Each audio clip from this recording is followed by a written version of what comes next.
You are now tuned to BS3 Network. BS3 Network, changing the way you watch TV. You are now tuned to BS3 Network.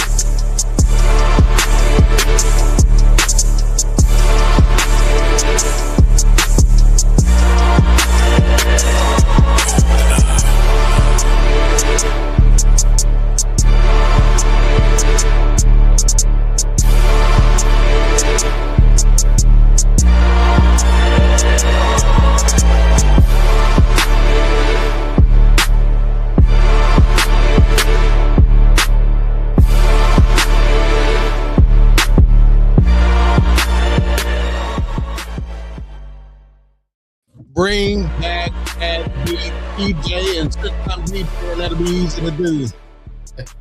Welcome to the Fourcast. We are here to review Apex. I sound like an FM morning DJ. How's everybody doing today? Join us now. Comment, subscribe. We are on Roku TV. You got a smart TV, which most of the world does right now. Just search BS3 TV. If you're on YouTube, like, subscribe, and click that notification bell.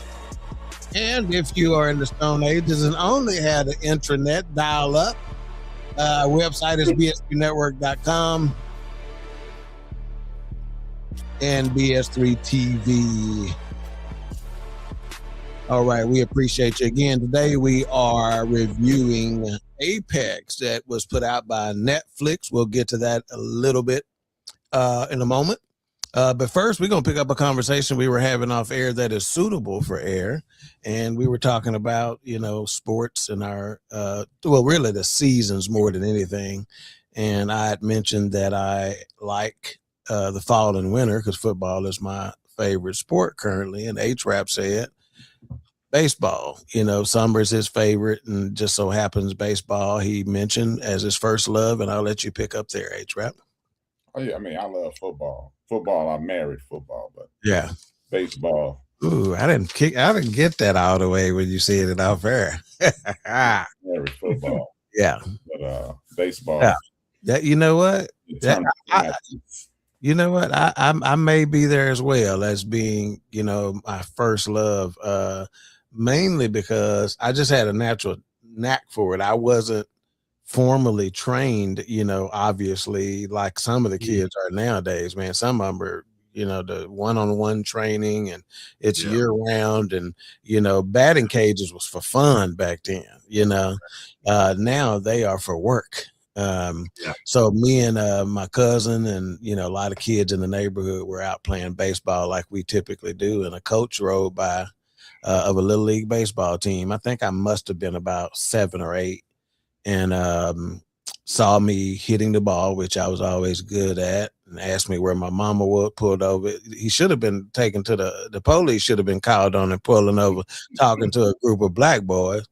But he says, where your mom at? And we showed it. I want to ask her if you can play on my baseball team. And the rest was history, So yeah, I'm with you, HRap. I remember getting my first little league uniform, and what a special day that was, man. I didn't want to go to sleep for looking at that little uniform. That was my first outfit that I laid across the end of the bed, the foot of the bed, saying I'm gonna kill him in the morning.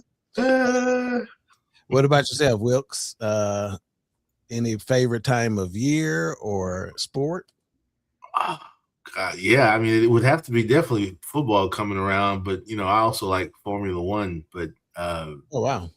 But that is very popular nowadays. In fact, speaking of Netflix, which is what we're watching this review on, they have a couple of Formula One. I don't know if you'd call them documentaries or docuseries or it's a docuseries. But it is popular around the entire globe, man. But in the United States, it is becoming increasingly more popular because of that show. Yeah, I enjoy me some F1, but definitely football. Love baseball that time of the season. Y'all may have seen me post a few games I go to, but and especially baseball takes back. We'd have our family reunions, and that sun get low We had the barbecue during the day. We had the catfish at night. Yeah. So they out in the field. They get in the baseball. They don't play the little volleyball. Now they get in the baseball going. Yeah. So we're down there on our property in Terrell. So baseball is probably definitely that because of the memories. I remember, that sun's going down, but they want to play a little baseball. But that catfish is frying. We already had the barbecue up during the day. So love it, man. There's definitely a family connection there. Yeah. So baseball is probably going to be that first. Now it was softball. I hope y'all wasn't out there on the mound throwing no heaters. Ain't I'm March. sure they played I'm sure they may have played baseball growing up, but it was softball out there. Yeah. But they had enough. Trust me, they had plenty of room out there to do what they need to do. We did the same. We did volleyball and a softball game, man, and those are some of the greatest memories as a kid. Yeah. So I watch college softball. I watch it all, man. I love sports, period, but definitely baseball, football. And I like golf too, man, because it's relaxing. Golf can be intense sometimes, man. It'd be like, gosh, crazy, but. Yeah, probably baseball, football. Right on. All right, just give a head nod to a couple of folks in the chat already. We got Big Chief in the building. He goes, very nice, Roku. Yes, sir. Please download if you got a Roku TV. And then we got at Jupiter Rain in the building. She goes, hey, guys. I'm not familiar with Jupiter Rain. We got another artist. Again, it must be one of HRap's friends that, got these very not erotic. Yeah, I was going to say Golden names. That's Goldie. Oh, is it? Oh, she just changed. Okay, What's going on? And I see you got your little profile picture looking like you're an author on the cover of a book and everything. I ain't mad at you. All right, let's dig into this movie. We're going to go with initial thoughts. We will start with you, HRap. I thoroughly enjoyed this. It was a different spin on the same thing. Yes, it was a definitely must. I see it as a must watch. Yeah. Okay. All right. And before I get to you, Wilks, let me go ahead and give a little plot action. Yeah, go ahead. So we got a grieving woman pushing her limits on a solo adventure in the Australian wild, ensnared in a twisted game with a cunning killer who thinks she's prey. The cast mainly is Charlize Theron, Taron Egerton. He plays the bad guy. You would recognize him in a couple of things.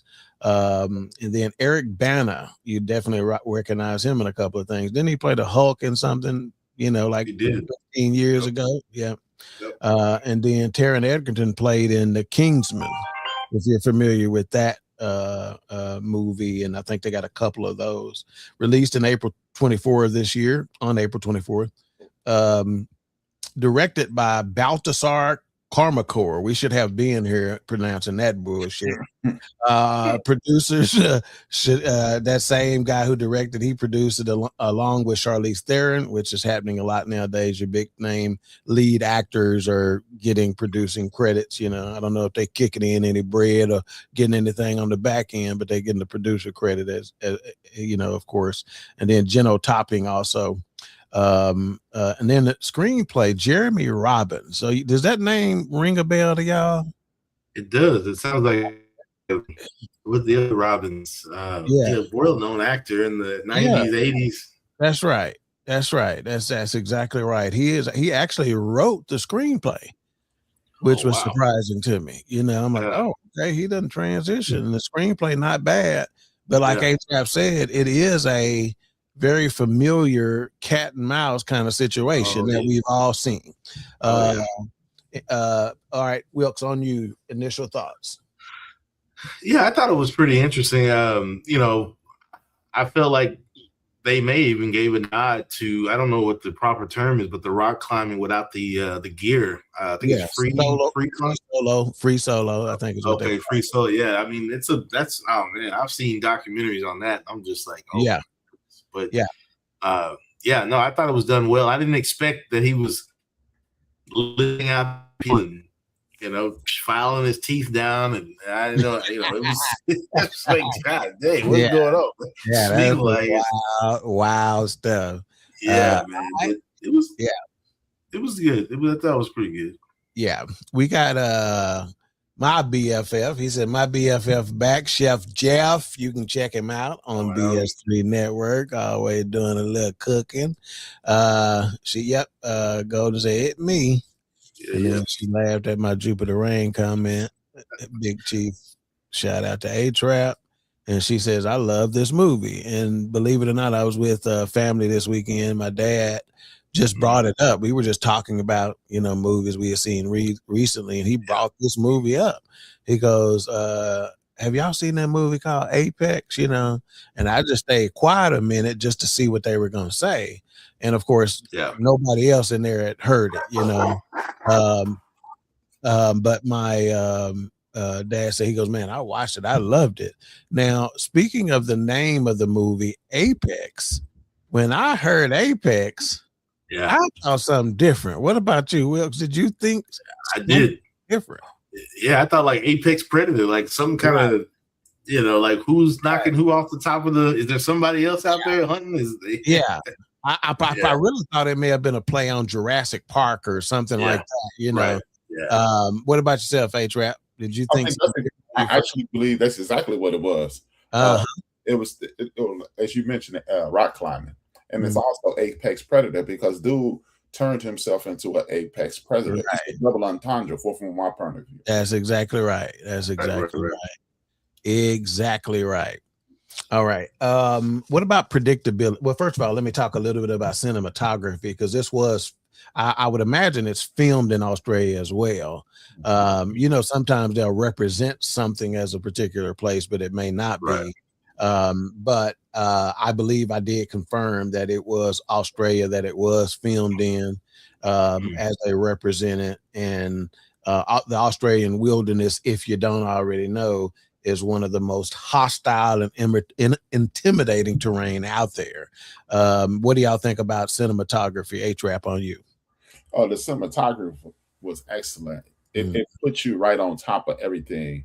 The people who did this did an excellent job at putting us in the position of the person hunted, as well as allowing us to see the point of view from the hunter. Yeah, well said. Even in the opening scenes, I'll say, which I'm gonna get y'all's thoughts on that. But opening scenes when they were actually doing rock climbing in seemingly the dead of winter.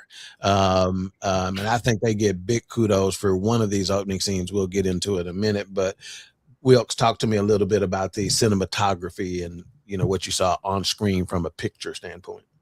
Yeah, I thought it was pretty nice. I mean, it reminded me of some of these, when you get a nice TV, they always going to show you landscape videos and they're going to have these sweeping wide shots and drone shots. But I thought it looked great, and I was hoping it was actually in Australia. I've never really looked at much of the rain. Yes, I have heard that it is very hostile, but I think it's a nice nod. I mean, Charlize Theron being from Australia, right in her backyard. So I don't know about the other gentleman, but I think it was done real nice. The rolling rapids, the kayaking. I mean, the troll. I don't know if maybe they actually did go to the Troll Wall. That was the name of those mountains in the beginning. Okay. I thought it was nice. A big wide shot, overhead shot, greenery. There's a quietness to the river, then there's a rolling part of the river. So I thought it was done real. Even the outback she's driving across in that little SUV she's got. Yeah, which is probably very popular there. That looked like I've seen that vehicle before. So yeah, I would imagine. So it was for certain, man. It was. In fact, I don't know if y'all have ever done these almost 3D ride type things. It's one of the things that I'll look for when I'm traveling. In fact, Minnesota at the Mall of Americas, they have one that seats, man, I want to say that thing seats about 19 people in a row, maybe more. And it's called Fly Across America, and basically, they put you in some seats that'll lift and shoot out, much like the old cliffhanger used to, Wilks and Six Flags. Oh, yeah. And that's it, basically, in terms of what the seats will do. It may lean a little bit here and there, and they may lean forward, and they're mirroring what's happening on the screen, so you actually feel like you flying, in fact, my male grown cousin who grabbed me a couple of times, me and him and my twins was watching it together. I'm like, man, what you hands off me? But I said all that to say this is that they did a good job of a couple of things. The way they do the camera, if you're really into it and you got a big enough TV, it kind of gives you that sensation sometimes. The way they shoot it. A quick shout out here to people watching on Facebook, and we got Runner Eve. We appreciate you. Also, all of those people watching on X now, formerly known as Twitter, on YouTube, even some End of the Bench fans that are coming in on YouTube. We appreciate it. And of course, on Facebook, we appreciate you. And as you can see, we're discussing cinematography. We're not just some yahoos. We are some yahoos, but we're not just some yahoos sitting in their basement who don't know nothing. We can get highbrow if we want to. All right. Jupiter, she's seen it. She goes, that whitewater rafting was wild. I thought she was going to drown. That's a good point. But she seemed very prepared for it in terms of, helmet, which is, I've never seen. So we have, what is not the whitewater rafting, but what is they tubed a river. Help me with what that's called here. For San Antonio or Austin, or I can't remember what it is called, but people go ride the river. The Guadalupe, I think, is the name of the river. Guadalupe. Yeah, they go to the river. Yeah, Guadalupe. Yeah, it's a big deal, man. Like they go with big crowds of like 10 and 20 that are together, and sometimes they'll tie their tubes together. It's different in the sense that it is tubes versus canoes or whatever she was riding, or a raft, or that's a one person. I don't know the technical term of that. Do you know that? Kayak. Kayak. Okay, there you go. So here it's more tubing instead of rafting. I'm sure there are some rafters, but it's not as much white water. There is some pretty gnarly runs to where some folks have turned over in them and, freaked out after being turned over because there's some rough parts of the water, right? And in certain years, my business partner and a couple of friends of mine went down. I'm not going. Okay, not because I'm afraid, but I'm gonna go with God. I'm not going with these fools that's got one raft dedicated to nothing but the beer. Right, I was gonna say it's like a beer raft. I'm not doing it. I already know what's happening. So the first year they asked me, they came back miserable. They said the river was dry. They didn't think about it. In a couple of spots, they had to pick up their rafts and walk, down it because they were dry, before they could get back in, and then some years when the water is up, it's some rough rapids, and I guess there are certain points where you can get off and kind of relax and stuff like that. And, one year there was a snake in a tree and all that kind of stuff. So every year they come back with a story. They remind me of good decision why I didn't go. But it's a big deal here in Texas. Very big deal here in Texas. So, okay, again, we spoke about the cinematography. So I'm going to tie this into the cinematography before I get into the thing that HRap mentioned and that I noticed, and that is the early scene where they are in this tent and you think, oh, okay, they're camping somewhere, until morning breaks and she unzips this SOB and they on the side of a mountain and I'm not talking about a mountain that has a slope to it toward the peak, right? It's straight up and down. It's a rock wall. Wilks, when you saw that, what did you think? Well, I've seen that before, but I would not. I'm not expecting to see that in this movie. I was just like, "Oh hell no!" Really, where somebody actually is they? I guess they have a way to where they can. Oh yeah, you can mount mount their tent on the side of a mountain or whatever. Yeah, I've seen those. That's why I was saying, like some of those climbing. And matter of fact, I think there's one on Netflix, a climbing documentary. But they're sleeping on the edge of the wall of the mountain. They're sleeping hanging up there, and they've got it on some ropes and some pulleys. But yeah, what I didn't expect it was going to be like that though, because the trailer didn't reveal any of that at first. But then when I saw her unzip it, I was just like, of course. Yeah, I've seen that before. Yeah, and Jupiter Rain says my friend does that kayaking, and I'd be like, hell no. Yep, I'm with you. HRap, what'd you think when they unzipped that thing and you got nothing but air out there? Yeah, man. I mean, it's just. I was like, yeah, this is where I get off the ride right here. I'm like, I'm for all the adventure, Yeah. When it's at some point you go, I'm good. Yeah. Adventure versus danger. Yeah. Right. I'm stay right here with adventure. Yeah, they crossed that line, didn't they? Speaking of danger, fun fact: there's actually what they call a extreme. I don't know how they put it, but there is a adult sexual interactions like that on the side of a mountain. Whoa! Say that again. Adult what now? There is. It's called extreme places to have sex or something like that, and they are on a side of a mountain. They're hanging on the side of a mountain with ropes, and they are in mid-air. Man. I was like, what is happening? I like to get it in just as much as the next person.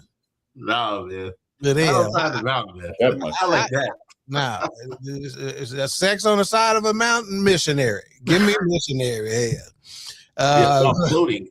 Yeah, this is normally where we have a fun fact by HRap, but we got it from Mayhem today. Yeah. The first thing I thought was these white folks is crazy. Right. Did you know that's what we think? Exactly. That's what we think. Like how much more blood rush you need? Yeah. My family frequently, because I do some pretty, harrowing stuff. I'll take, whether it be, even snorkeling. Some black folks are like, man, you is out your mind. Oh yeah, snorkeling in the middle of the Caribbean or the Pacific or wherever I'm at doing it. They're like, or man, you're out your mind. Man, anything is that you are in the wild, and that's the beauty of it. And when I say fortunately, I have seen some pretty cool things, but yeah, it's pretty extreme, and I think that's probably my line. Even though almost every time I go snorkeling, somebody suggests, man, you ought to get your scuba license. You're good at this. And I'm like, no, you're right. I'm good with this. Right. I'm good at this. I'm good with this. Right. I'm seeing enough, So yeah, it's pretty extreme. And yeah, that's what I thought is, man, these white folks is crazy. There ain't no way I'm going to be out there. I'm like, especially like I said, when they do the solo, they don't have any. It's just no kind of rope, no net. I'm like, I haven't watched it yet, but the special on Netflix is called Free Solo, and that's not a person. That is a type of rock climbing, so to speak, or wall climbing. I think you can't even call it rock climbing. That is, I was going to say, I don't even know if it's rock. Injustice to the people who are doing it. I don't know what they call it, because that rock climbing is what you do indoors with your kids while you sit down eating nachos and drinking icy while they over there doing it. Right. Look at me. Right. Ain't nobody gonna die. And it is a good possibility. So the documentary is about this guy actually climbing this mountain, for lack of better words, free, with no supporting harnesses or anything like that. So only free solo I want is a red cup with a little right, and it didn't cost you nothing to get it. Right. Solo. So HRap talked about mentioned something in terms of this being formulaic. I think I called it a cat and mouse. This is a theory, a theme that we've seen in probably now thousands of movies in our lifetime, right? So HRap, talk a little bit about the predictable nature of it and that theme of cat and mouse. Well, you know what? It started off that way. It gave you the impression it would be that way, but this is an extremely layered story with several Easter eggs in it. It is intestinal fortitude. It's overcoming everything.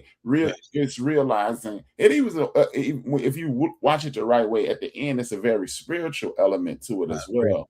You when you see this lady, remember she's a widower, and widow, because widower is a man. That's right. She's a widow, so that gives you the mentality of overcoming, and then she got to a certain point, and then that's when you have to just use your faith. Right when you think you're at your peak, that's when God's saying to push you over the top. And then she didn't realize all that rock climbing, all that training prepared her to be, in essence, hunted, and she was using all those skills and all that intestinal fortitude got her through this. So that's why I truly enjoyed this. Again, it seemed to be predictable until you realize. That's why I said it's a double entendre. Apex, top of the mountain, and then Apex. Oh boy, it was an apex predator, because we didn't realize that we thought he was just some crazy white dude. He ended up being a serial killer. So dozens of people did not think serial killer. The first 30 minutes of this movie, you're not thinking there's going to be a serial killer, man. What about yourself, Wilks, on the predictability nature of this thing? Oh boy, I didn't really see that chase element coming in. I didn't, like I said, I didn't expect that he had what they said. They found 25 bodies in the damn cave, and he was eating the people, and it was just like, you're a cannibal. We're gonna get to the part in just a minute. He wasn't the only one eating them. He just was the only one that he was just I was gonna say he was the only one. But it was definitely surprising, because I didn't. First of all, I didn't expect that scene, because they didn't even show in the trailer that she was married. I thought she was by herself the entire time. So for it to open up like that was different, because I didn't think that was happening.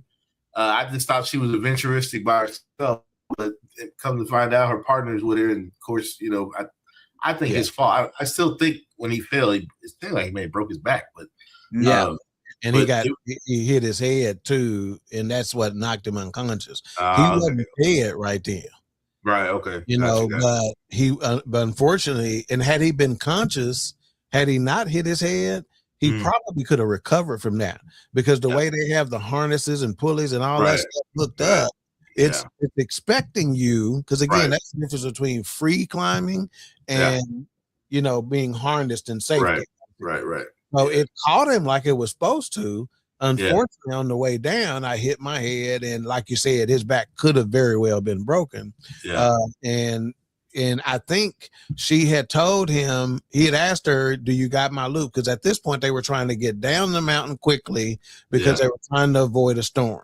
And she had asked him, or he had asked her, you got my loop ready, or the knot tied, or whatever. And did y'all catch that? Yeah. Said, and then when she looked down, she realized it's another knot I need to tie.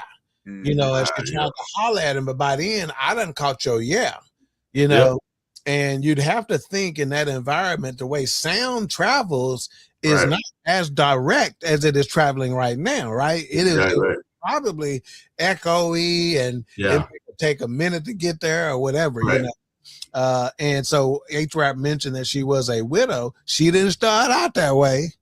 Her husband was in the tent with her. And ironically, he was saying, I'm done with this, man. Like, we pushing it too far, and I'll get to a quote that he said a little later on, because I got a couple of decent quotes in this movie. He makes a quote that turned out to become true when he's and then end up losing his life, But in that particular scene, spoiler alert, they together, they're trying to get down to avoid a storm, and they are repelling, is what this is called. They're repelling pretty quickly, which should be typically the repelling part should be one of the safest parts of it, if that makes any sense. Easiest and safest. And easiest. That's 100% right. In fact, some people who like that aspect of climbing, their place is set up to where all you do is rappel. You don't have to, you'll start up top and rappel down, because there are some, as HRap mentioned, some adventure there with not all the danger. As they proved, it can be very dangerous. And what happened there, it wasn't a repellent that got them. It was the fact that I don't know if you would call it a mini avalanche or a rock slide, combination of both, because it wasn't this big snow that was coming down, but it was kind of like pieces of snow, pieces of rock, whatever coming down. And normally wouldn't have been that big of a deal, except for you on the side of a damn mountain. Yeah, there's one catch. Yeah. Jupiter Rain says, when my friend asks, do I want to go? I always say, Sherry, that's some white people shit. And Benita Whitfield, what's going on? Benita, love the profile picture. She goes, hey, family, what's going on in folk? All right. What about Wilks? Talk to me about the realism. How realistic is this? How did you see that throughout the course of the film? Were there any areas you thought, man, I don't know about that? There were some points, but I mean, I'm pretty sure they probably tried to. If they didn't, they probably heard from the rock climbing community. But I think they tried to get as close as possible. I like how they kept focusing on the gear. They kept focusing on the gear. That's right, man. I noticed that I caught it. About that, they would zoom in on like the ropes and the harnesses and things like that, and what they were wearing and what they would use. Even the gear, we said in the dead of winter, climbing on the side of this mountain, having the tent anchored and things like that. But there were some parts of where they moved, and I'm just like, how are you? Yeah, I don't even know. Like the rock is sticking out this far, and you're like climbing up this thing, and then you swing. Right. Yeah, that's the wildest part, man. Yeah, I'm just like, what? It ain't no part of my life I'd have been able to come over that doggone thing. I know. I know. Toward the end, I kept thinking, man, I would have been dead the first rock. Man. We dead the first rock. Man. No, that's a good observation, man. How they really were using. By pointing out that gear, they were using how it was going to be important at the end of the film. Think about it. How many times we've been exposed to some sort of rock climbing type of situation. And I thought that we saw more gear in this one film than we have in anything we've seen combined, whether it be how they use a knot to anchor within a particular crevice how you put that knot in between that rock. Like you tie it and it'll hold, I'd have busted that damn rock through with my weight on that rock. But stuff like that, man. The little clickers here and the clickers there and all this other kind of stuff, man, is fascinating. And just one more point before I move to HRap on the realism, as far as the predictability, yes, like HRap and I pointed out, it is a typical cat and mouse kind of situation that we've seen thousands of times before, but how they got to it, that was what was unique about it, Right. And then HRap, talk a little bit about the realism as far as you were concerned. Any unrealistic moments that stood out to you? Nah, I was gonna be funny about it. I was gonna say, well, it all looked real to me because that's some white people shit. But but on the serious side, the reason I really enjoyed it, like the realism, like you guys stated, you saw the equipment, you saw what I consider staging. It set you up. This is why I really enjoyed this movie. It set you up. It took you inside of the world of what they were doing. So when she was able to overcome it, because you never saw, and mentally, as you're watching this, you never see her back on that rock. You never see that. You just think, okay, because when you watch the trailer, you had no idea what you were getting into. The trailer tricked the hell out of me. I was like, oh, this is bull. And then I watched it, I was like, oh, this is pretty nice. So when you talk about the realism, I like the way they set it up. Like we were talking about football. They showed you the offensive line, then they showed then they showed you the wide receivers. Then they showed you the pulling linemen. So when you hand the running back the ball and you see the play unfold, you go, oh wow, that's why they did that. So the director, this fam, the writer, fam, it was a wonderful setup. And it was good. A couple of weeks before you came back, me, Wilks, and Ben, we talked about good old fashioned thinking in movies that make you pay attention. You can't be like this, watching your phone, and this was classic cinema. And that's what I'm glad that me being in Wilks talked about it 3 weeks ago, and I'm glad more and more directors, actors, and producers are getting back to entertaining us, engaging us, making us a part of the film. So that's why the realism was wonderful, because you got the knowledge, you got the technique, and then you seen the where, when, and why. Mm-hmm. And before I get to my piece on Charlize Theron, the realism, and then we're gonna do some real forecast type shit in a minute. But before we go there, how about Netflix? When's the last time we talked about Netflix and the Amazon Primes and the Hulus and what they're putting out as original content? Original, especially, forget the fact that they're putting out some shows that are movie quality. When I say some shows, I mean like some series and stuff like that. These are cinema quality type shit. You know what I'm saying? Like they're high quality, When's the last time we talked about like places like Netflix putting out stuff that's just, have they had anything that actually go to theater, or is all they stuff? It's all Netflix. It's all Netflix. Are they leaving some money on the table by not taking some stuff to the theater? You know what? I'm glad you asked that question. Yeah. It's a question I've been mulling over in my mind for a few weeks. And it's just in a private moment, I've been saying, I'll be glad. I would love for, I didn't even say Netflix or Prime or anything like that, but I was like, I would love for them to reset the psyche of the world's population. And even though we love streaming, because streaming is extremely convenient, but especially like Wilks, even when Wilks' generation, he's a generation behind you and I. Yeah, we were trained to enjoy a theater, like if I told y'all, like if I just moved out of the way and y'all see these chairs, right, and y'all can still hear me. Yeah. If I told y'all to look at those chairs and close your eyes, take a deep breath, you would. I'm assuming I would go out on a limb and say popcorn. Exactly. I'm gonna feel stickiness on my feet. Exactly. I pray to God that they, and I know that's crazy to be praying about that, but I ain't gonna lie, I pray that it gets back to that, because that moment when you and your lady, you and your sister, you and the homies, and if it's a group of y'all, you and the family go back to the theater and get hold to this. That's what's missing. I enjoy streaming. I love being able to roll over. Look, I'm a long day at work. Look I'm in my drawers watching the you and your drawers. You're just chilling. But it's nothing like that theater. I'm glad you brought up that. I truly appreciate streaming, but I long, and I'm not even a theater dude, dog. Gotcha. Yeah. But I long for, because they've taken the theater dude out of you. Yeah, they have. You're talking about it. You are a theater dude. That's in you. That's in your DNA. Yeah. Right? Yeah. But just like creatures evolve based on the landscape and the what's the word for temperature I'm looking for? The climate. There you go. Good job. The climate and all of these things that change, what's important in our makeup, or whatever. You had it. It's in your DNA still, which is why you long for it. Yeah. It's like us. Okay, here we go. I told you this ain't the forecast shit I was talking about, but here go one of them, right?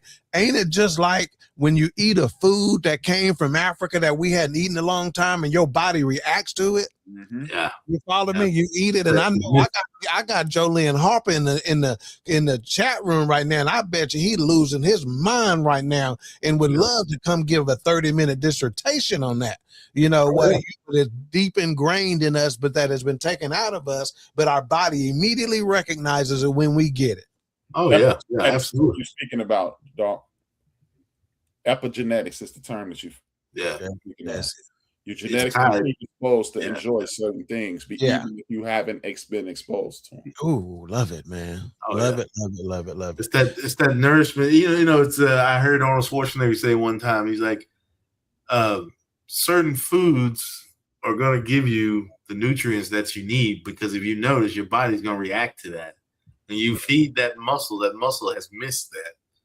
And so it's one of those things where it's like, he said you can do all the supplements you want. He said, but food is never going to be substituted or take the nutrient When you boil cabbage, you're releasing a certain nutrient in that cabbage. Yeah. When you fry, whatever you do, saute, roasted, vegetables, period. That's why drink the juice. Drink that cabbage juice. Go ahead. Exactly. Don't leave it on the plate. Don't leave that cabbage juice. Hey, that's what your cornbread is for. Hey, you got to soak it up. Yeah, man. That's what I'm saying. So yeah, it's just kind of like when we talk about High on the Hog. When you look at the plate, the meat was the minimalistic thing. The plate was covered with vegetables. Yeah, that's right. That's right. I mean, the veggies were the biggest portion. Hey, Jolene, if you ain't watched High on the Hog, it is a Netflix docu-series. You know, I think it's 4-part, guys. I think it's 4 now. 2 seasons of it. That's right. Oh, 2 seasons. Right. Right. Remember that? Yeah. High on the Hog, man. When you talk about our people, the food as it relates to Black folks and all that kind of stuff. Yeah, man. Yeah. And so HRap says regarding the Netflix and the theater experience and why they leaving that. By me bringing up the question, are they leaving money on the table? He says exclusive branding means no cuts, and that's financially, and they built a platform large enough to do it completely independent. That is 100% correct. And in one of my studio tours, it was the Paramount tour. Y'all remember me talking about in California. They talk about, you see that studio over there? Netflix filmed their XYZ there, or Amazon filmed their XYZ there. They rent that space, but they can still, even though it was filmed at Paramount Studios, on the billing, they can call it Amazon Studios because who cares where they rented their building from? Right. Amazon Studio production. My thing is there, and so let me reframe this question a little bit. Is there a segment of our population who takes in movies more at the theater, who may not be? It's hard for us to fathom that people ain't on Netflix, but aren't there? Whether it be elderly, have all of them, forgive my insensitivity, but have those people died off? Right. No. Doubt it. I think we're the last generation. Of Wilks is the last generation of Wilks. And I enjoy of theater goal. Okay. And I enjoy going to the movies. Was raised in the movies. Oh man, she's right on with me. Hey, Jupiter, you're exactly right. When HRap was talking about that, and I mentioned what your body does, if your body has not had water in a while, when you drink it, your body, your cells are like crying out to you, like, give me more of this. I want this. Or if you haven't eaten fruit in a while or vegetables in a while. Sometimes when I hadn't eaten a certain fruit in a while, my cells in my body are like crying out, like, this is it. This is it. Put the hamburger down, you know, whatever. So yeah, it definitely happens with water. And Jolene Harper. And again, this is HRap. Y'all got to check out his show called The Dysfunctional Disciple on Thursdays. And he is the host of Profane Prophet. I mean, hey, we are right in his wheelhouse. When we're talking about this sort of thing, it is in his wheelhouse. That's what I've said to Ben before at work. I'm like, you cannot tell me we got dropped on this marble and Mother Nature does not have everything to sustain us through the power of Christ that put it here, through God himself. That spoke to darkness. He cannot tell me the vegetation, you know. That's why I said, once again, the plate was loaded with more veggies than it was the meat. The meat was a small, minuscule thing, but the vegetable, the replenishing. When most people say eat your water, celery holds a percentage of water. Lettuce holds a percentage of water. That's right. You know, fruit retains natural juices and waters. I was like, so that's a thing that exists. And it's just like, you can't tell me this planet that wasn't here to nourish people before us and beyond and still to this day. Yeah, there'll be another instance of this just real quickly. But as I tell you, again, the Fourcast, we've long said we watch movies as an excuse to generate conversation. Right. And it happens. Again, the one famously is when we were at King Kong versus Godzilla. Look at her. We having a deep conversation that nobody would ever imagine that should happen after watching that movie. But as Jolene says, divine design, he gave us everything we need. There are some videos out there where people are taking different fruits and vegetables and stuff, and they cut them in half, and they show you a picture of that, and then they show you a picture of the part in your body that this is good for, and they are mirror images of each other. Like this looks exactly like what this is good for, whether it be your heart, whether it be your eyes, whether it be your brain, the inside of that fruit or vegetable or whatever that source is looks exactly right. And it's like, if you don't think that's divine design, the apathetic or the agnostic or the whatever you want to call them out there who don't get that, hey, let's see. And then Jolene says, I've seen it, love it. It really connects some missing ancient rhythms. That's a good, fantastic word. Yeah. Fantastic word. And then he said, preach. So again, we gave, so I'm going to give Charlize Theron some kudos. And then we're gonna see what we think about something in her personal life, because again, you in the movie, we talking about you. So we talk about realism. Well, did you know that she did a lot of these climbs and stuff like that herself? She did a lot of the stunts and stuff like that. She did so much so to where she had to have a surgery after filming. Oh wow! Something that got torn during the filming. She had a severe elbow injury and one other one, so she got banged up pretty good in this. So a lot of those bruises and scrapes you saw on the arm, they didn't need no makeup for them because, and she trained with a gentleman. He's a rock climbing guru. She trained with him a month before they even started filming, Oh, wow. So I believe it. Kudos for that. And that's why some of that stuff was very realistic, however, as they are kind of talking about her again, she again did most of the rock climbing and rappelling under the guidance of a professional climber. She suffered several injuries during production, including fractured toes, torn intercostal muscles, and elbow damage that required surgery after the film wrapped. So I think that's very impressive. They also had a rock climbing stunt in Times Square, which I missed. I didn't get any publicity of this, but they did a rock climbing stunt in Times Square to promote this movie. Oh wow, I didn't know that. Yeah, I missed that. Go ahead, HRap. This is why I say we truly miss. I understand the financial aspect and creating your own universe. Like the MC or what have you, the Paramount, the Hulu, and they want us there. But as you stated, this is why they are missing. They are leaving money on the table. If you are watching Netflix and streaming services, I would suggest the more high budget or high end movies or projects that you put out. I would suggest that you put that in the theaters first. Yeah, send it out there and then put it on your platform to allow people to immerse themselves in it. Because Wilks consistently speaks about things that he will watch a second time. Right. This is something that I will watch again. This is something that I will go to the movies with.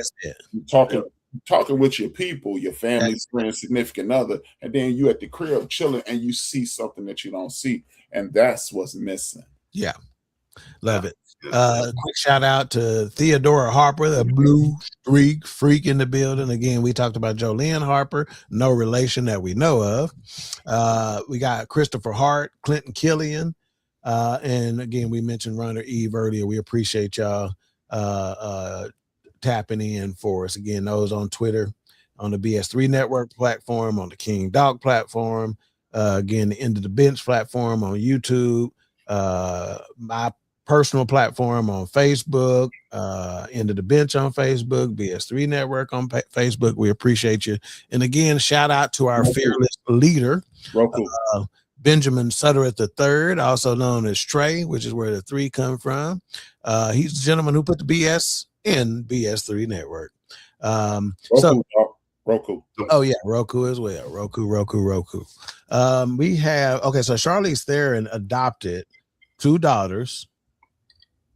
Okay, now listen to me closely. Now don't miss this, because remember I told you it's just an excuse for some social commentary and discussion. She adopted 2 daughters, Jackson and August. Jackson was adopted in 2012. August was adopted in 2015. Erin has confirmed that her eldest child, Jackson, is a transgender girl, explaining that Jackson told her she was not a boy at age 3. I heard something about this. HRap already laughing. He's in his mind. I wasn't even laughing. I was just like, in his mind. Well, you know, I say, I was just like, working is maybe more accurate. I wasn't thinking. It wasn't facetious at all. It's just like, do I want to touch this? That's what I was getting to. That's what I was getting to. Because think about it, man. At age 3, did all of us at some point say that same thing? No, you know what I'm saying? You know what I'm saying? Kids, I know what you mean. Kind of stuff, man. It's just some off the wall kind of. Change their name or something. My name is Pan, you know, some shit like Jason. Hell, when I'm Freddy. When the Power Rangers was out. Yeah. My twin said, I'm Jason, the Red Power. Don't be no more. Kids say that. But at age 3? 3. Yeah, that's. And so as a result, from that moment, okay, fine, make a mental note of it and say, oh, wow, he said that. Let me watch out. Maybe most Black parents wouldn't even say, I'm going to pay that no attention like that. Yeah. Yeah. Am I crazy? Yeah, Jupiter. It's just, okay, I'm trying to be as PC as possible, but this is how I'm just going to say it. And if I'm canceled, I'm canceled. Yeah. This is not cancel worthy. I think we starting to give children too much control and too much, input. It's the reason I lived 23 years before I had a child, because I got a 23-year head start on you. And when I was 26, you were 3. So VJ couldn't have told me nothing like that. I'm gonna be a girl because I can, this gonna make people laugh at me, but I remember putting on some of my mother's shoes because I wanted to be tall. She was wearing my heels. I want to be tall. Imagine if I wanted to be a girl. Mama height. Well, imagine if she would have took that as, he want to be, come on. Yeah. And that's what my mom said. She's like, girls wear these shoes. You want to be a girl? I was like, no, I just want to be tall. I just want to be thick. I want to be big. Whoa. So at one point, Spider-Man was a career choice for me. You know what I'm saying? I want to be Hulk. So you remember Lou Ferrigno, Dawk? Yeah. The Hulk at that point. So we got to stop allowing children to make adult decisions, because the mind of a child has not even developed. According to scientists, your brain doesn't develop until you're 25 years old. So look, I'm going to respect everybody's POV, but I'm just offering my POV, asking for the exact same respect. Someone whose brain hasn't fully developed can't tell me anything about what they want to do. Yeah. But then they'll use the excuse. And then they'll use the excuse, though, on top of that. They'll be like, well, we don't know what it's like to be. I'm like, he's 3. Yeah. He's saying. That's my whole point. I don't even care if he's 13 saying the same thing, even though HRap's argument still holds water at 13. Because that's what I'm saying. It's like one minute you're saying, the brain isn't developed, but at 3 it's developed enough to know that that how they feel. No, stop. That's what it is. I'm like, when I read that, man, and doing some research about this project, I was like, man, you got to be kidding me. Perfect opportunity for the Fourcast to do what we do, conversate about stuff like that. And it's just, matter of fact, when my dad brought up that movie this week, I started talking to him about this a little bit, and we got into the whole Hollywood narrative. And I don't know if y'all remember, again, this is the second time I'm bringing up that LA trip, but I told you there's just a feeling I got when I was in Hollywood that just didn't set right with me, man. I believe it. I'm serious. It just something felt off, man. And I'm not, again, it came out of nowhere. I had no preconceived I was in excited traveler, tourist, sightseeing mode. I wasn't looking for that. It just you're spiritually aware, dog. If you're spiritually aware, nothing can Oh, sleep. hey, You know what I'm saying? One thing about it, I'm on you. Oh, I'm sorry, Rose. Go ahead. No. I'm sorry. I was just saying to Doc's point and what you were saying. It's like even when I was in Vegas on my honeymoon, in Vegas, I get it. But outside of that, there you go. Like, why did I got this feeling about Vegas that okay, somebody's running this town. I don't know who running it, but hey man, it's like some underworld stuff going on in that town. It was just like, how y'all getting away with all this, man? Like, what is happening? And when I felt that, I thought it was just me. And this, I'm like, I've been Vegas don't feel right. I mean, maybe it feels right to people that's not noticing, but to me, I'm just like, hey, y'all doing like what's happening out here? Y'all just doing whatever out here. It just had a different feel, like somebody's pulling the strings. What's that? Debauchery. Oh yeah. It's like somebody's just pulling the strings, and whoever is it's cool. Don't worry about it. Don't pay attention to the man behind it. Most of the time, you're required to disconnect in a situation like that. And I say required. I don't know if required is the word, but you're inclined to disconnect, whether it be through that good smoky that's legalized. Shout out to Planet 13 dispensary, largest in the world. Or whether it be through again, my pastor cousin brought out this point one time when we talked about Christians drinking, smoking, doing all that other kind of stuff. And I told him, I said, look, cause I'm a cussing Christian, if I want me a good margarita, and he goes, well, there's a reason why they call them spirits. Right. Yeah. HRap. Right. Yeah. To touch on your feeling in Los Angeles, the thing is, dog, you're spiritually grounded, and all you have to do is want to be close to God, right? There you go. Good. When you want to be close to God, you don't need to open up the book. You don't need to pray. It's just, I have a connection. And that feeling that you had, I had in last time that wasn't last time. We talked with 4th of July weekend, 2001. We were driving through East Atlanta. Yeah, East Atlanta. And we ended up driving into a sundown town. And I told my partners, I was like, look, man, we got to get off this road. They said, what you talking about? I say, dude, I could feel the pain of people who have died in this area. Yeah. Take a left right here. We got out the ride. Everybody, they looked at us. They looked at us like we got off, came in from another planet. Yeah, like our alien. Yeah. And later on, long story short, short story shorter, talked to my cousin who was living down there, and he had asked to borrow my vehicle. I had just bought a vehicle that weekend before we went down there. He asked, could I borrow? I said, take it. He said, good thing you did. He said, good thing you didn't have my vehicle because you'd probably be dead. There was a sundown town. They just killed 3 people. And the man got out the car. He looked at me, looked at the license plate on my car and said, oh, y'all not from here. That fork in the road right there that y'all missed, that's where you need to be. Right. So, yeah, dog, that's that feeling that you have when you yearn to be akin to the Creator. When you march with the Lord, He will protect you at all costs. And he was bringing to your attention the aforementioned debauchery, as well as Wilks. Wilks has always presented himself as a man of God as well.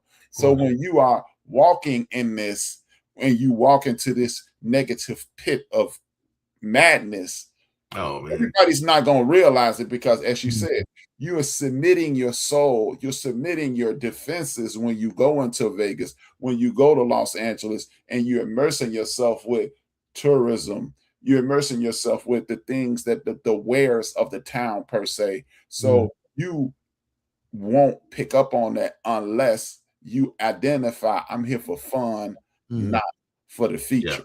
There you go. Jupiter Rain says, I can remember at 12, I told my mom that I thought about the color in the living room, and she said, who told you to think? I said, right. Yeah. They, this is a famous one that they'll say, if I want your opinion, I'll give it to you. Right. I'll give it to you. I'll choke it out of you. Yeah. Right.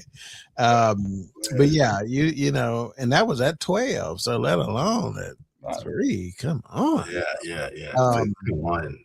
All right. Let's get back into the film now that we done forecasted the shit out of it. What do you think about the bad guy, Wilks? I'm gonna go to you first. Being played by Taron Egerton, and when I saw this, I thought about you because guess who this guy reminded me of, man? The dude who played Split, the crazy. Yeah. I had to look it up because I thought they was the same dude, you know, but they just look alike, you know. Especially he also played Charles Xavier in it.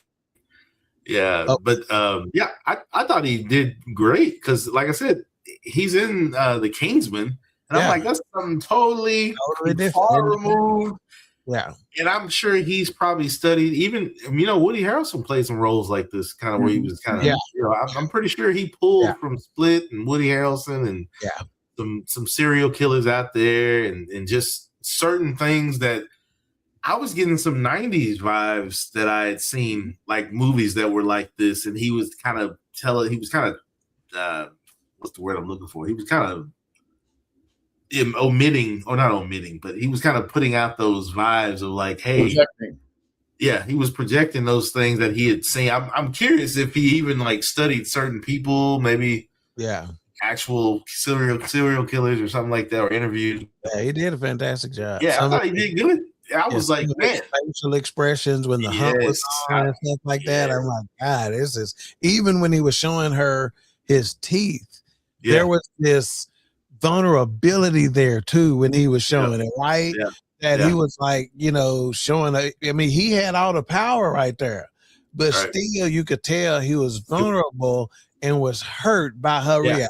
I was gonna say it was almost like a peek in, I'm gonna let you a peek into my world, and he even had probably like in that moment it may have been like a mother-son type situation at that moment to him, but then you're disappointed. Because obviously he had a strange relationship with his mama, and she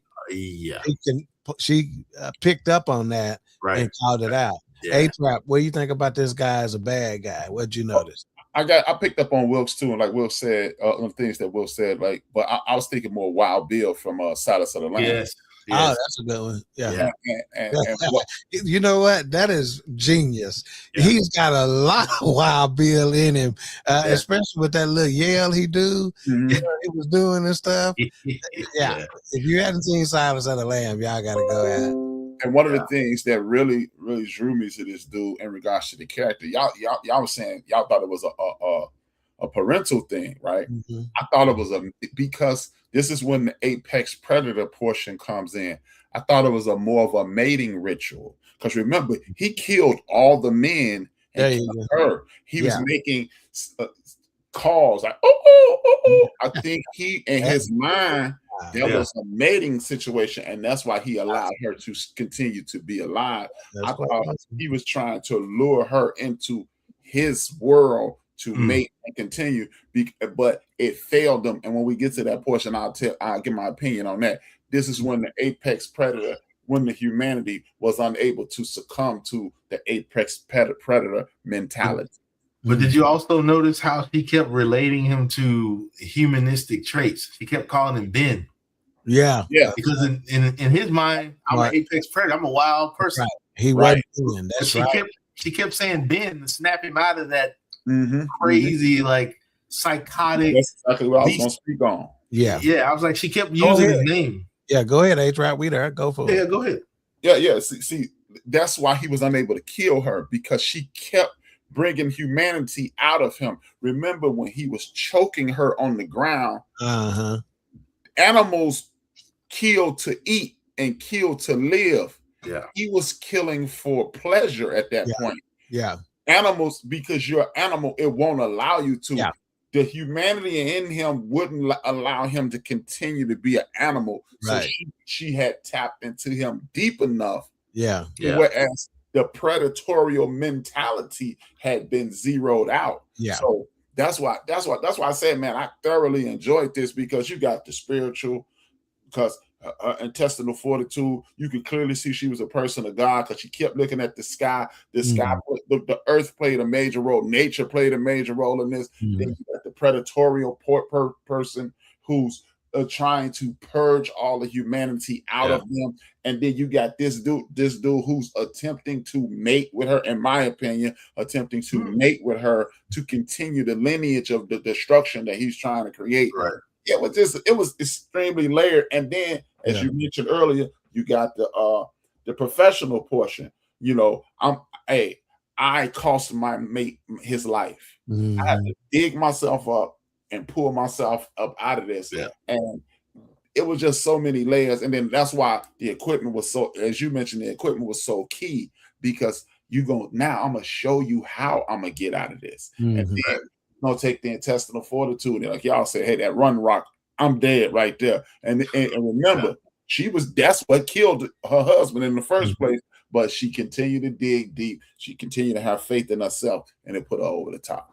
Yeah, and she even had a moment where she was talking to him about what really happened. So he had looked her up too from seeing her in that convenience store or whatever it was, right? You know, supplies and all that. Look, he seemed, kind of like a supply house for when you're getting ready to go hit the trail, the last stop, so you can pick up little snacks or little pieces of equipment that you may not have had, or bug spray or bear spray or whatever, shout out to DJ Mad Knox. He says, "What's good, fellas?" Anthony, what's good, my man? So and you talked about tapping into his humanity. When he was choking her, she did that still with her eyes. Couldn't speak, but she made a connection. Those eyes is what saved her. By looking at her, she was almost saying to him, really, like, come on. Like, do you mind? Yeah. And it made him snap out of it, so yeah, that was fantastic. All right, so before we get into the mic ratings and stuff like that, the last thing I want to talk about is the apex of the movie, right? The chase gets to its, she's got him in this cave. He has her in this cave finally, where it is revealed to her that shit, I'm not the only one. I'm the last of many.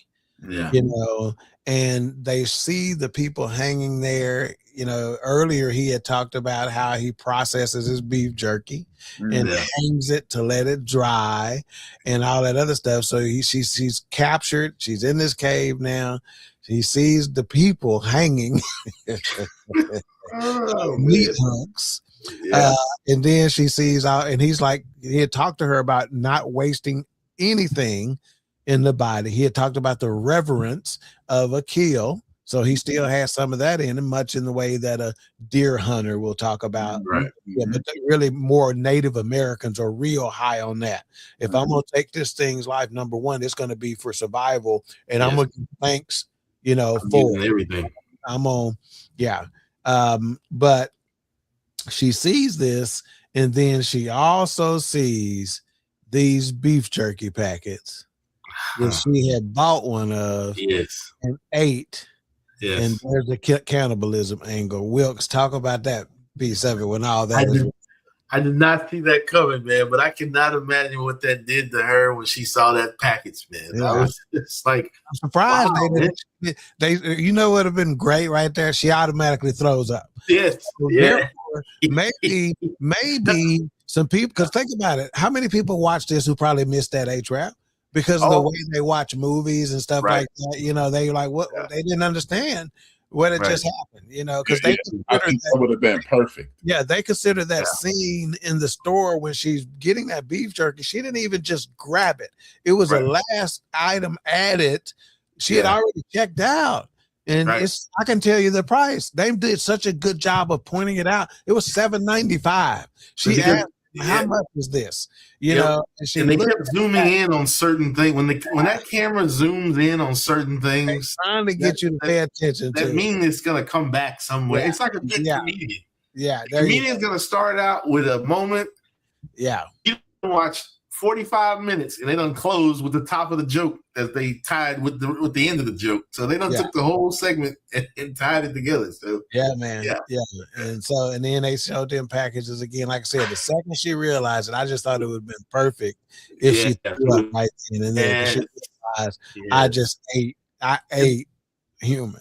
And how many movies have we seen like that with a throw up scene because of something that happened? It's just like, oh, that's why you throw it up.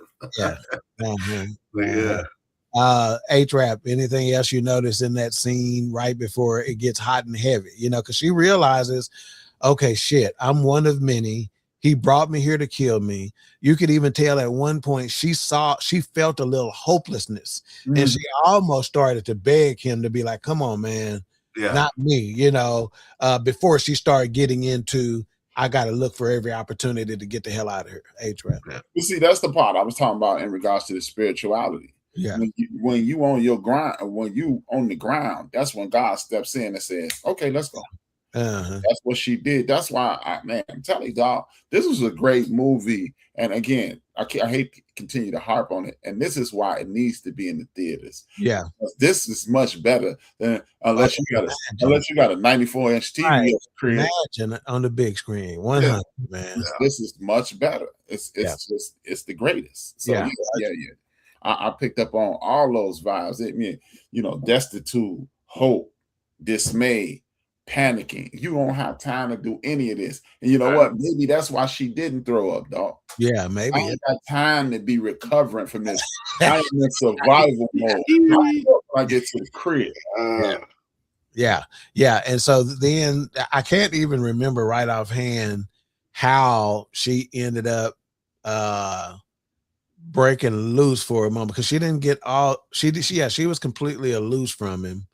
She said, do y'all remember how she got? I don't know how she got, because there's a point where she's like watching him and he's on the kayak and he's at the water's edge. But even before that, he was chasing her again. Oh, in the cave. See, in the cave, she had to do something to break loose to get into that. I think she almost knocked him out or something. I don't remember. Yeah, she ended up in the water. You know, breaking loose, ended up in the water. He recognizes it right away. She still had the harness on. That's right. She still had it, and she That's why I think she was going to die. Tethered to it. She was tethered to him. You know, there was probably a 10, 12 foot chain or something, but somehow she got that loose from one end. So she jumps in. He jumps in after her, trying to catch up with her. You know, and it's going through waterfalls and stuff like that. Eventually, he grabs the chain. But then they take a dive off this deep waterfall, you know, to where they both end up, you know, underwater. You know, I want to say he hit his head in that situation. No, that's what it was. She busted him in his head, upside his head with that big rock. Okay, in the cave? Yeah, she busted him upside the head with that big. She busted him in his head with a rock, knocked him out. He hit the water. That's what revived him, and then that's when that waterfall scene. Because when he got out of the water, he was throwing the water around and everything. And so, you know, so they end up on this beach situation. One moment she's free from the chain, the next moment he's got it, you know, etc. They're fighting, they're whatever, back and forth. She takes another rock and hits him on his leg. Yeah, it's there's this term I'm thinking about, shin area, you know. And breaks that bone. Hey, when he cut them pants open, I already knew. I was like, oh boy. Because he just knows it's hurt bad, you know, just like we would all do when there's a pain. I need to look at this, see if my mind is playing tricks on me, or if this is something I really need to be worried about. So he looks, and when he sees that his bone, it's a compound break and it's protruding through his skin, it's like he comes to the realism that this shit is going to be a problem, and he screams at her, "You broke my leg," you know. Which I don't know why people do that. Some get broken. Some, "You broke my fucking nose." You know, you're right. Yeah, I did. Yeah, but she's still tethered to this thing. So she's got now that even the playing field, though.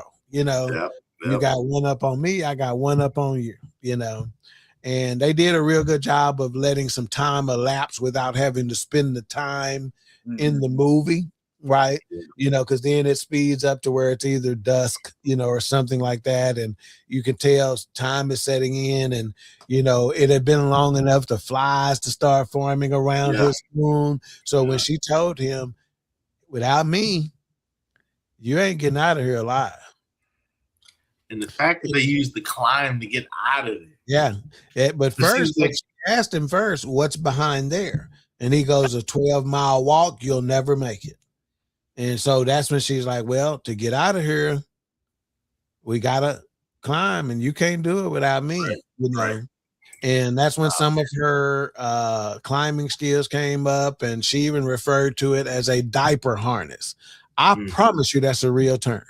I've never heard it before, but it's the second she used it, she instantaneously had credibility, didn't she? Yeah. I was like, this is probably a real term. I was like, it's got to be a real term. Yeah. A diaper harness, because that's the way it fits, and it makes sense. But guess what? They had done such a good job of giving her credibility as a climber. She could have used a fake term. She could have called it a Jupiter harness, and we would have been like, okay. Yeah, because she was so credible, right? So they do that. And let me ask you this before we get into ratings and stuff. Do you think she already knew, I'm gonna get you, if you agree to this climb, I'm dropping your ass at some point? Oh, yes. She knew that on the ground, HRap. Oh, yeah. Yeah, I mean, because she knew if I get him to a certain point, he's gonna try to kill me. Yeah. Yeah. He's trying to strive long enough to get me. Yeah, even though he told her, if you get me to the top, I'm gonna let you go, which we all knew was bullshit. We all know how that goes. When he said that was her tip off that he's gonna try to kill me. Yeah. Jupiter agrees too that she already knew on the ground that she was gonna kill him when she got up. Wilks, you got any more on that aspect of it? Yeah, just real quick. Yeah, I mean, as soon as she woke up, the first thing she did was look at that climb. She's like, if I can get on this climb, I could probably somehow either abandon him up there myself, or I can drop him from the edge. But she knew that was the only way out, because like you said, the other day was a 12-mile, a 12-day walk or something like that. She said, so it was just like, oh, hey, thumbs up. But it was one of those. Yeah, and guess what? He knew it too, which is why he threatened her before we even started hoisting up. That if you better not, if I see you, messing with that knot or whatever, he goes, I'm gonna pull you off this wall. As if he could pull her ass without it affecting him. But he did a couple of times, because the way they were harnessed together and some of the safety features, he was able to pull her off a couple of times that she didn't actually fall all the way down. She just fell a certain amount, Right. So again, toward the end, she actually gets him up the wall. She's slowly trying to loosen the knot that's keeping him safe. Yeah. He sees her one time, stops her from doing it, but she got to a point in the climb to where she was out of his sight. And he had to trust at that point, because he was congratulating her from making it over this difficult part. And he was even going, woo, like, great job. And like, you don't know, nigga, I'm loosening this thing and you finna go. The graphic nature of her letting him go, and he splats on the rocks. I mean, that was dramatic. And maybe that's why she used the diaper thing, because that's the easiest way to let somebody go. Yeah, possibly. Yeah, because what ended up happening, he ends up freeing her the rest of the way by pulling. He kept pulling. He didn't know he was pulling her diaper harness off of her. So that was the last thing keeping him safe. And there was a moment, they did a good job. There was a moment where he realized, oh shit. Yeah. It's a wrap. Yeah. And some movies wouldn't have shown I'm free from him, but I'm not free from this terrain. I'm not free from this wilderness. I still got a bit of a struggle ahead, So I think they did a good job of showing that, to where she finally runs across somebody who's like, damn, you all right? You look like your ass been out here going through it. I thought about this. Maybe that's why they call it rock climbing, because it's not a mountain, it's a rock. Yeah, literally. Yeah. Or it's a petrified giant. Oh, from what's the name? Well, no, real life, because that's what a lot of people think these mountains are. Yeah, you got to scroll a little longer to get to them people. All right. Quick shout out to Tiger Park Productions. He says, "What up, fellas? What's going on, my man?" What's going on? We appreciate everybody who has popped in. Let's say that again. That's Mo. Okay, what's up, Mo? We again, thank you for everybody who popped in on this one and participated. You make this extremely fun, so we appreciate it. Give a couple of quotes that stood out to me in this one before we get to the mic ratings, and we'll start with you on this, Will. He said, somebody said in this one, I think it may have been the bad guy, but he says we have a tendency to give our fruits to our oppressor and our sword to our liberators. The people who try to help us are the people we disparage. I think that was the bad guy. Yeah, I think he said that at the point where he was still making her seem like I'm here to try to help you. Right. Yeah. And that's why I think it was a mating ritual. Yeah, quite possible. Oh, yeah. And then her husband at the top of the mountain, went on the side of the mountain, whenever he was trying to say, look, I'm really tired of doing this. He goes, I'm not saying we're going to stop, but maybe it doesn't need to be so extreme. Yeah. Like let's still climb and we can have plenty of fun, but you're doing this extreme stuff every time. Let's chill on that. Yeah. She got mad at him and he said, she said, he says, luck is like anything else you take up the mountain. Eventually you're going to run out. Right. And think about it. That's a visual pain. Like, it doesn't matter what you take up the mountain. Eventually you're going to run out. Food, water, luck. Eventually you're going to run out. Hey, there's a show. I think it's on Netflix. I don't know if it's Netflix or it's on Amazon. It's about climbing Mount Everest. And I mean, they showing some stuff where it's just like, hey, they have some points you can't even climb. You have to get helicopter to the next point. Then you got to sleep there for a while, but hope you wake up because it's so cold. Oh yeah, and oxygen is probably a issue. It's wild. Hey, at that point wild. It's wild, man. All right, we're gonna do final thoughts and mic ratings, and I think I said, Wilks, I'm gonna start with you, sir. I'm gonna give it a 4.5. Okay. I'm gonna give it a 4.5. I was actually already kind of interested when I saw it. It wasn't even out yet. It was just a trailer. I said, oh, that looks pretty good. Outdoor stuff, the scenery looks good. And, I'm kind of curious, like, is this the only guy? Is there an animal going to be involved? Is there he's the animal? I'm thinking, is there some wild, Australian beast out there or something? But no, I enjoyed it. I thought it was pretty good. I feel like I may have missed some things, even though I was watching it. Like, I paused it a few times. I had to go downstairs. Excuse me. But, that 4.5. Awesome. HRap, final thoughts and mic rating. Great movie. Cinematography, as we started off at the top of the show. Story, layers of the story, action, and the humanity. It touched everything. So I'm with Wilks 4.5. Yep. And I'm exactly there too. I didn't think it was, again, we've talked about this before. I didn't think it was that good to be able to get a 5. You got to be exceptional for that, and that's hard to do, but yeah, I was exactly there. I was at a 4.5. I was at a 4 before we started, but y'all pointed out some things that gave it some more credit for me. And then the discussion made me realize some other things that I recognize. So yeah, I think a 4.5 is spot on this particular rating. HRap, what's coming up on your network and whatnot? Anything you want to promote? Well, my next episode is going to be called Questions, and I got questions that we need to ask our community. How do we get here? What are we doing? And how we fix it? Mm-hmm.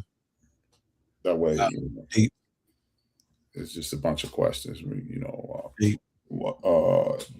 me see, I forgot to pull it up.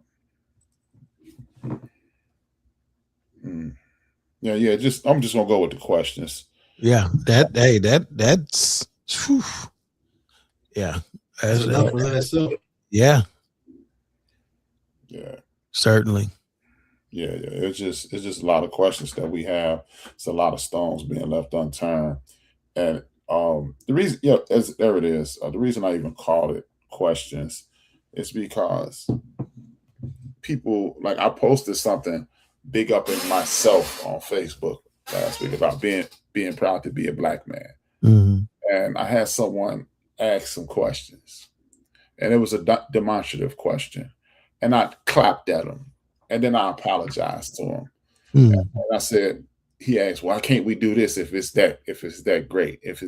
First of all, I was talking about myself. I didn't speak about all Black men. Mm-hmm.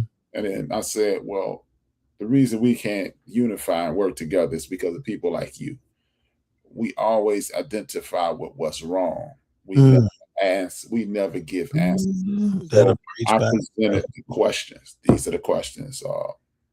How did we go wrong? Who's fighting our success? And what are the answers? Love it, man. Love it. Love it. Love it. Wilks, I forgot to tell you last week on Mother's Day, I had a chocolate cake. When my family saw it, their eyes lit up.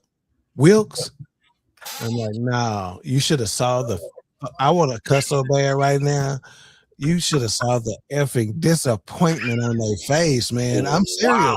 It's like you thought I'm like, shit, I didn't do nothing to y'all. Hey, they were so disappointed, man. And a couple of folks who are not chocolate fans, they're like, I don't really eat chocolate cake like that. But Wilks, they say, y'all reaction to it be so just over the top that I'm like, well, let me taste to see if they know what they're talking about, and they do. So yeah, they were disappointed that it was just a Kroger chocolate cake, Yeah, I was like, this is what you get. Let me just say this: I had to take it to the office Monday morning because it didn't get eaten. You got in cake. When I brought the cake, you had to get together with 4th of July last year. Hey, dude, that cake was gone in like from piece one to over with 30 minutes. Yeah, that cake was gone like 30 minutes. Yeah, 30 minutes. You got anything in the culinary end that you're trying to do or getting ready to mess with? It's like as big as that cake is. Yeah, you got anything on the culinary end you getting ready to do?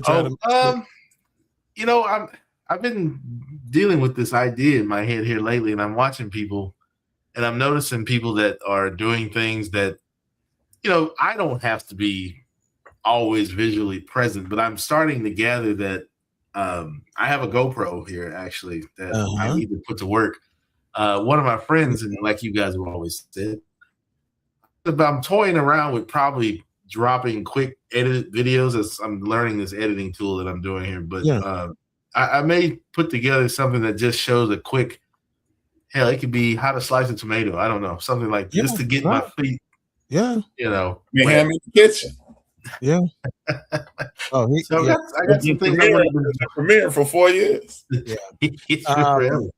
Yeah. In fact, we were watching. I think when we're together, we a lot of times just throw it on the Food Network and just let it play because there's so many good programs that are there.